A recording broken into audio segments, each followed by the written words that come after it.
de feu.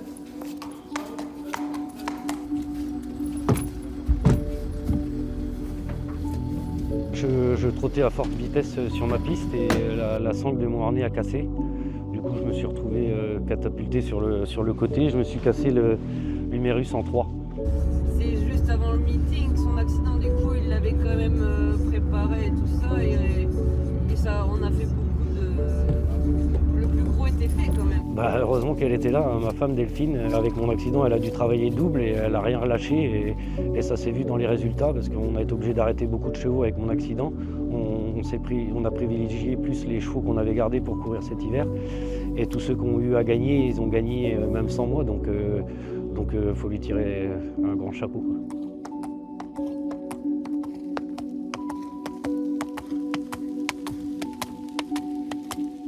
Forcément, moi, je la guide et je suis tous les travaux du cheval. Après, nous, avec Delphine, ça fait déjà une quinzaine d'années qu'on est installés. On se connaît bien, on a l'habitude, on est sur la même longueur d'onde, donc tout est bien, quoi.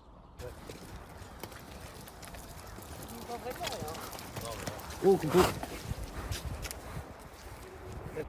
Comment s'est fait le choix de son driver? Déjà, Eric, c'est quelqu'un avec qui je travaille pour d'autres chevaux. Les partants étaient déjà faits. La première fois, c'était le Marcel Laurent. Et une grosse chance, et Eric n'avait pas de partant dans cette course-là. C'était une course de rentrée. Déjà, il n'avait pas recouru depuis le Critérium. Il courait bien, il lui avait bien plu. Ensuite, le prix de Bretagne, ça s'est mal passé. Il a eu un mauvais parcours. Eric avait besoin de se le mettre en main et il ne s'est pas loupé dans le Bourbonnais où il a bien gagné.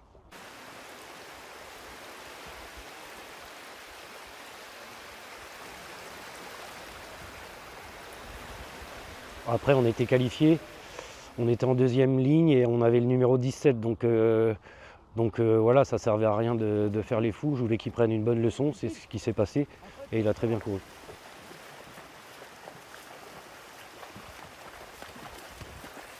Sébastien, qu'a-t-il fait ces dernières semaines? Est-ce que vous avez appliqué la même technique d'entraînement que pour les qualificatives? Non, pas tout à fait, parce que forcément il était prêt, hein, mais le Prix d'Amérique c'est quand même une course autre, donc il a plus travaillé, il a travaillé plus fort pour le Prix d'Amérique forcément. Après les chevaux on ne peut pas non plus les travailler très dur tout le temps, donc j'essaie de le travailler plus fort pour les vraiment grandes courses. Donc oui, il a travaillé un petit peu comme il a travaillé avant les critériums qu'il a gagnés.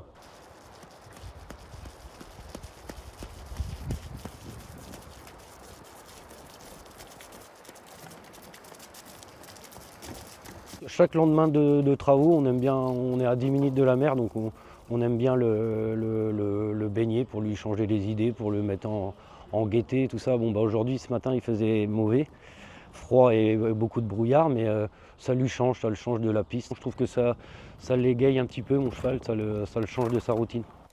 Ça va être une question de parcours. Maintenant, je pense que Go On Boy, son entraîneur l'a très bien préparé, il a été très peu déféré, il va être déféré. Je pense qu'il va faire partie de mes favoris. Puis il ne faut pas oublier Idaho Tillard. Idaho Tillard, l'année dernière, il avait fait une performance exceptionnelle. Je dirais même que c'est le crack du lot, hein. Même s'il est un petit peu moins bien, je pense, cette année, il n'a peut-être pas besoin de faire ce qu'il a fait l'année dernière pour à nouveau l'emporter. C'est de grands souvenirs. Déjà le Prix d'Amérique, c'est la Coupe du Monde au foot, hein. C'est la plus belle course pour nous, on rêve tous de la gagner. Moi j'ai eu la chance de la gagner en 2010. Et là on a la chance d'avoir un cheval de notre entraînement, donc voilà, c'est top.